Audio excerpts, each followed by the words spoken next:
I'm Jacob Betzen. I currently work with the Forest Service over in Coeur d'Alene, but this talk is about my master's project, which I did in University of Washington. All the field data was collected in 2017 and I published in 2018. So the data's a little bit old now, but I'm sure it's still is very relevant and true, what we found. So my project was studying bigleaf maple decline in Western Washington. A little bit of background for bigleaf maple. Let's see. So it's distributed along the western northwest coast of North America, all the way from British Columbia down to Southern California, a little bit in the Cascades. You can see on the map that I pulled from Wikipedia there. It's primarily found in riparian areas and also along roadsides, I noticed, as well as mesic upland forests. So most of the time it seems to be in long strips along rivers and roads and things like that, but there are a few stands where you can see it, pure stands. It provides a lot of ecological services, habitat and forage for wildlife, forest structure. It's a really good substrate for epiphytic communities in the Pacific Northwest rainforests, and those epiphytes produce a lot of nitrogen, so it's kind of secondarily very important for nutrient cycling and things like that. It's also got a lot of commercial, cultural, and urban tree uses. It's used for some specialty products like musical instruments, some cultural products, and probably relevant to this talk, it's also a very, very extensive shade tree and urban tree. A lot of people have it in their yards, parks, things like that. So that was one of the key areas we were noticing the human-derived importance of this tree, is that if trees are dying, that's obviously not great for arborists and landowners. So this decline was first noticed in 2010 by the Washington Department of Natural Resources. They started fielding a lot of concern calls from landowners who had dying trees, and as they were looking around, even on the sides of roads and highways, they were noticing lots of struggling trees. So the symptoms include yellow flagging of large branches, partial entire crown dieback, reduced leaf size, wilted shriveled leaves, yellow edges, brown tips, heavy seed crops, and eventually death. And these are all just kind of like general symptoms of some sort of systemic decline in the tree, be that from drought or xylem being plugged up by some sort of pathogen or root rot. So what they did is they did a quick survey in 2014. They surveyed 63 sites throughout the state, and they just drove around and looked for sick trees, and then just took some cores, took some soil samples, took some leaf samples, mostly looking to see if they could identify any sort of specific pathogen or insect on it. They did find a number of pathogens, but in low levels and not in enough of the trees to really say that it's one specific thing that was affecting the trees. So yeah, they found some armillaria, but that's pretty common throughout the soil. A little bit of Ganoderma. Sorry, what was that? I'll keep going. And then also here's a good picture of a healthy versus a declining bigleaf maple. So the one on the left is nice, full, thick green crown, and then the one on the left is kind of thinning and yellowish and sparse. So lacking finding any specific diseases or insects or pests that might be causing this, they kind of came up with the research project that I was brought on for. So with a lack of known pathogen, we were thinking that maybe it's some sort of new introduced pathogen or insect that hasn't been found yet. Climate change, it's obviously suspect number one a lot of times, or potentially some sort of new or increased pollutant that might be driving this decline, similar to acid rain back east or something like that. So the primary goal was to examine the association between biotic and abiotic factors of bigleaf maple decline. So with that, kind of just looking and say like, well, what about the stands that have declined versus the stands that don't, or the trees that do, the trees that don't? Can we tease out any sort of patterns or factors there? And then our eventual and hopeful outcome was determining the cause of the decline, which would of course guide potential mitigation and management options and be useful information. So we asked three main overarching research questions. So are there site and landscape variables associated with bigleaf maple decline? Like, is it slope, aspect, latitude, stand density, age of trees, something like that. Are there elements in the soil or foliar tissues associated with decline? So this was the main question. It was related to whether it was a new pollutant. So we took leaf samples and soil samples and analyzed them to see if there was elevated levels of some sort of heavy metal or pH or something of that nature. And then also we used dendrochronological methods. So we took tree cores of the trees, and we used this to estimate spatial and temporal occurrence of bigleaf maple decline. And we'll talk about that later as well. So study design. So we did a random subset of the initial DNR sites to just revisit the trees and see how they progressed. We did 7 landowner sites. These were just landowners that contacted us to say they had sick trees and go check them out. Single roadside tree sampling. So that was similar to the original DNR, where it was just a single tree on the side of the road, just to get a little bit more tree level data. But the most important thing was randomly selected sites on public land. So we did 59 of those. And the importance of the randomly selected ones is we would get healthy and unhealthy trees and should have an unbiased sample of all the places that have bigleaf maple, what's different about the places that have decline versus those that don't. So for those randomly selected sites, we measured all trees within a 10th acre plot. We got DBH species health metrics for the bigleaf maple. And with that, of course, you could get stand density. DBH would be a good stand-in for age, site age, things of that nature. And then we also looked closely at 3 bigleaf maple and 3 conifers. We ended up sticking with Doug fir because they were the ones that were most common on the sites, and doing a more in-depth analysis of those. And then on the resampled DNR sites along the road, we also did 10th acre plots, but we did 3 of those. And we said we did the initial one where the initial site was, and then we moved up and down the road in both directions to see what the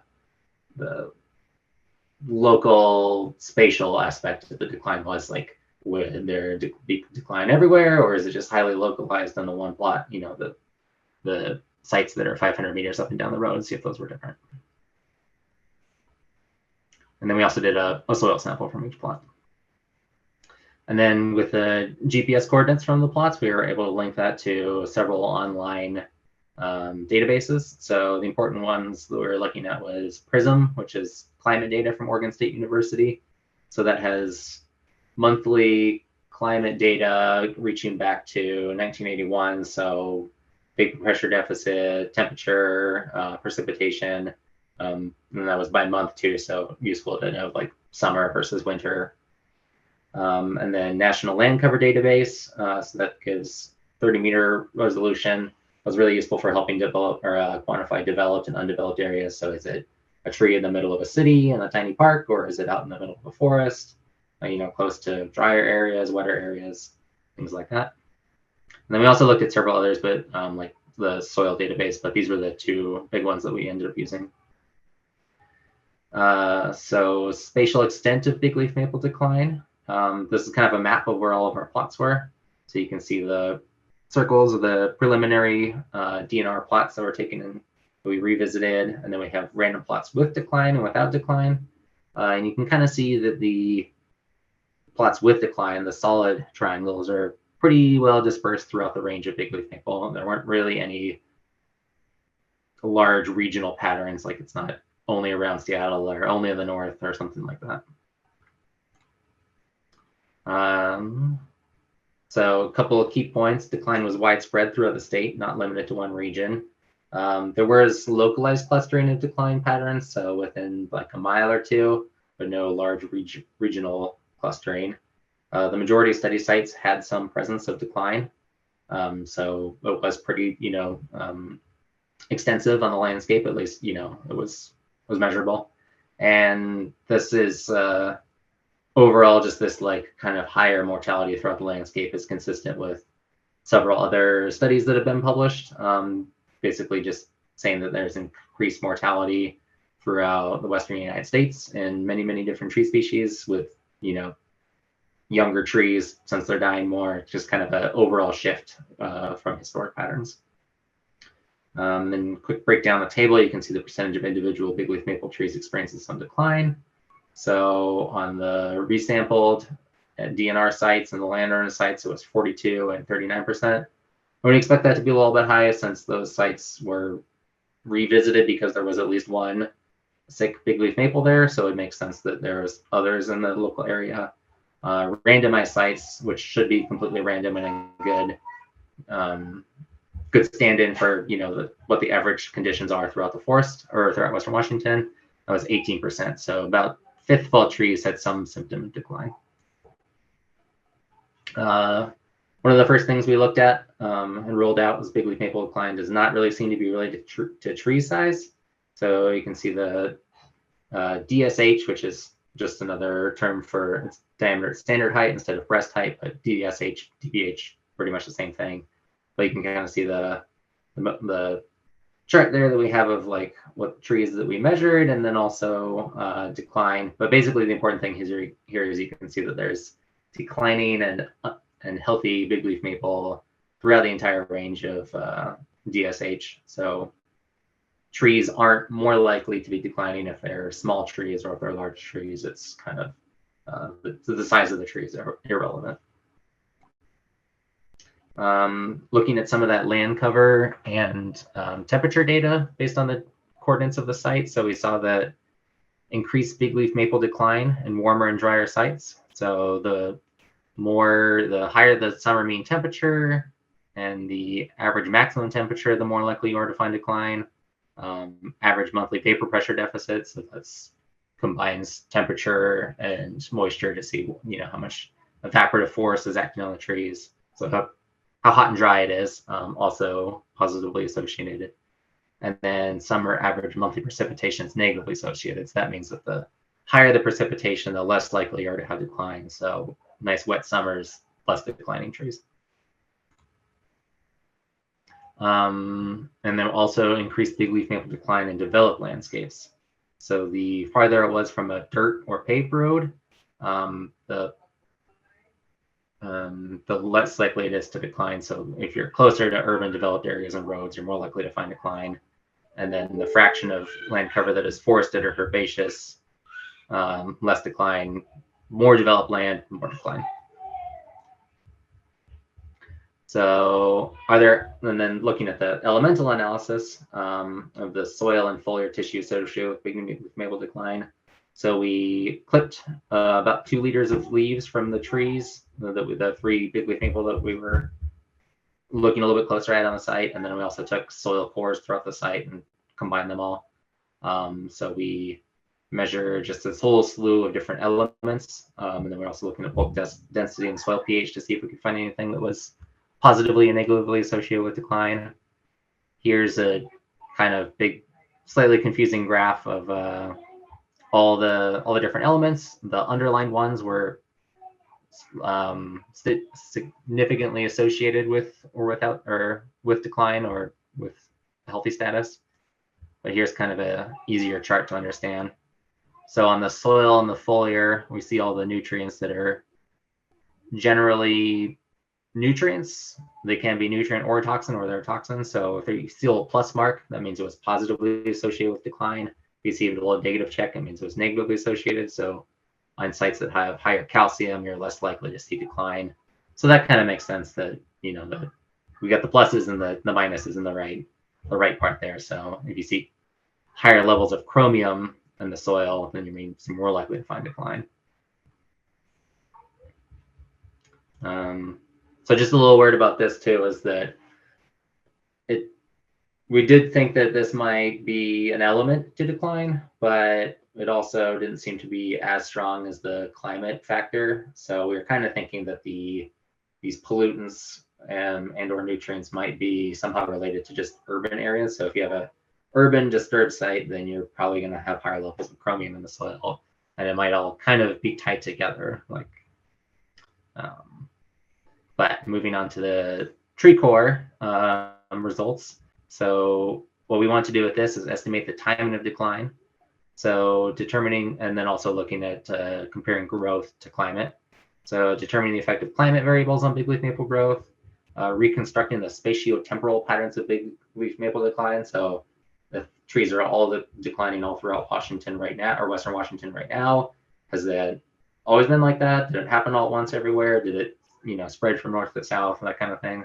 And then comparing bigleaf maple to nearby coniferous trees, which ended up being Doug fir to determine decline is species specific. So if you have strong growth on a site with Doug fir, but poor growth with bigleaf maple, then it means that there's something species specific happening to the tree, or some sort of overarching thing like climate that might be affecting different tree species differently.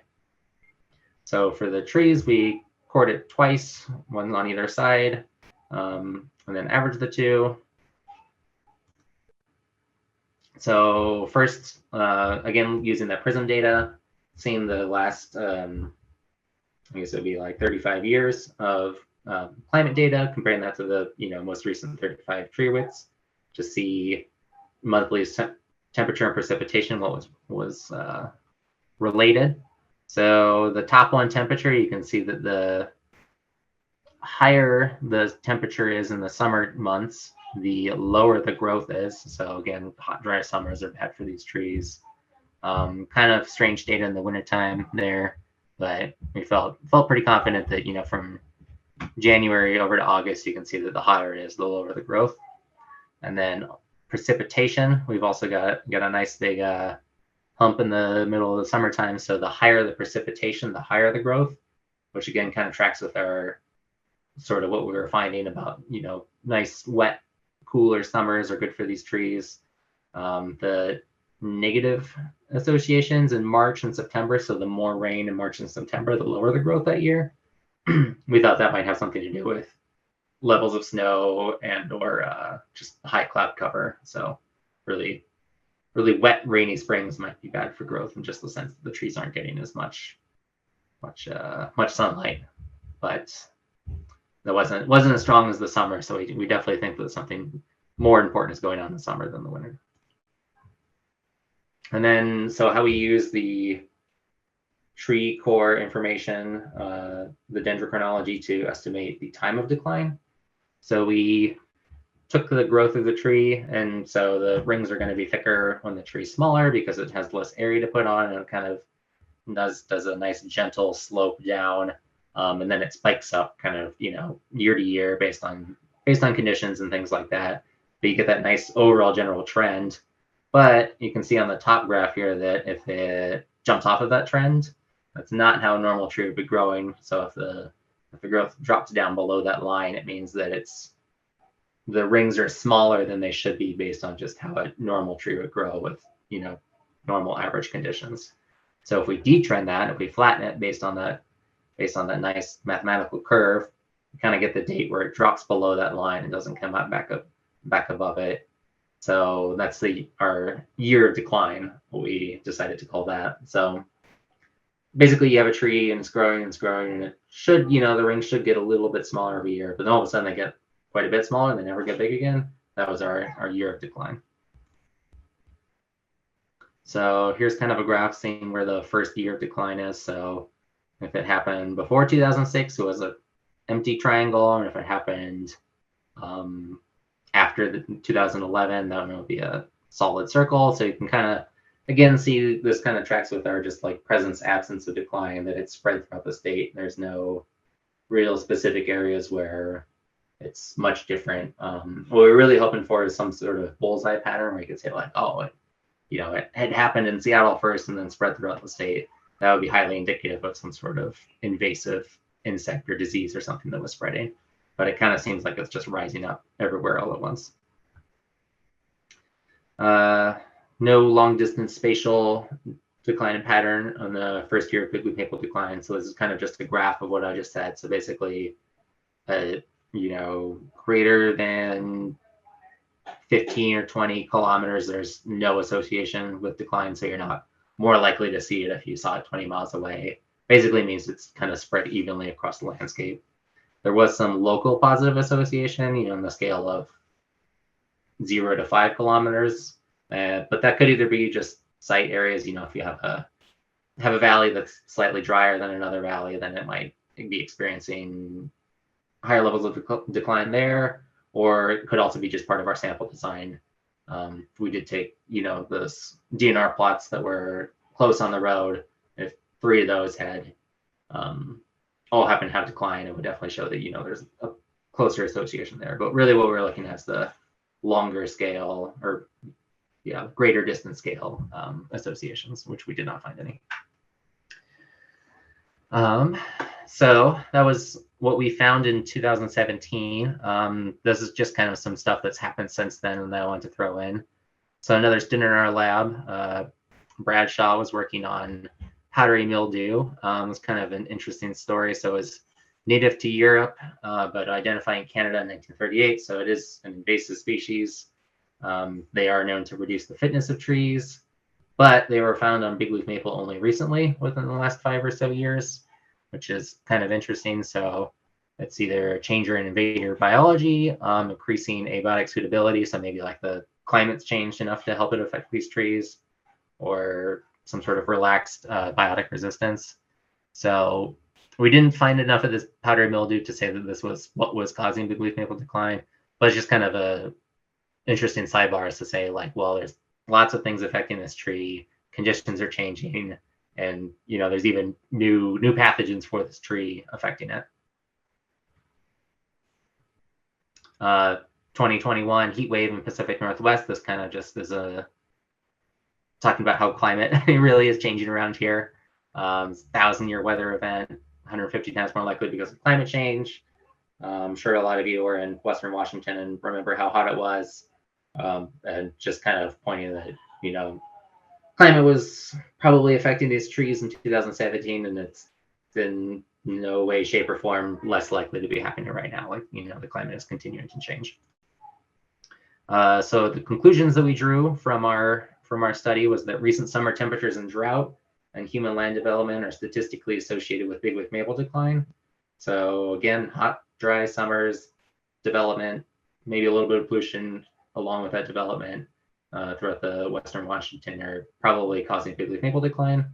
Pollution was a contributing factor by adding additional stress to bigleaf maple, but while we did find some that were positively or negatively associated, there wasn't such a strong thing that we could say, like, oh wow, it's this one thing, it's cadmium's causing it, nothing like that. It was just kind of background things going on. The dendrochronological climate responses did reflect the other findings. They kind of tied up with that. Probably didn't find any associations strong enough to stand on their own, but it definitely makes sense that they agree with the climate associations. It's spatially widespread and recent, so it's throughout the entire area that we studied, Western Washington, and for the most part, the decline has been happening in the last decade or so. And I might have forgot to mention this at the beginning, but my research project, we only had funding to work in Western Washington, but talking with land managers, forest pathologists, and other areas like California, Oregon, and British Columbia, everybody is reporting bigleaf maple decline, even if they aren't actively studying it. So it does seem like a issue that's affecting the entire range of the tree, not just in Washington. And yeah, with that spatial data, no epicenter or spread of decline across the landscape, which kind of leads us to think that it's a region-wide, likely abiotic climate issue.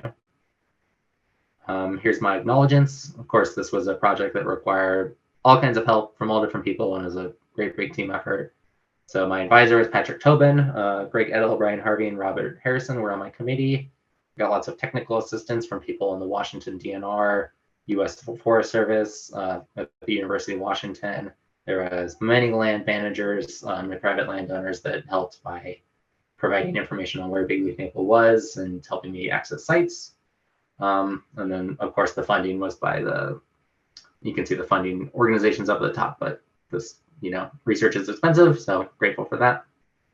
And then co-authors, 2 people that had a really big part in this project as well, equal to myself and Patrick Tobin, was Amy Ramsey and Dan Omdahl from the Washington Department of Natural Resources. And they were the 2 that did that initial survey in 2014. So they got the project started, then Patrick Tobin got on and got the funding, and then that's how that happened. Here's some references to the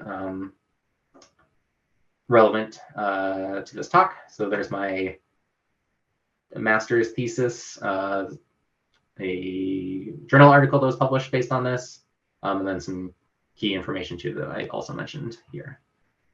And I would be happy to share out this presentation or either any of these documents or my dissertation or the journal article that was published.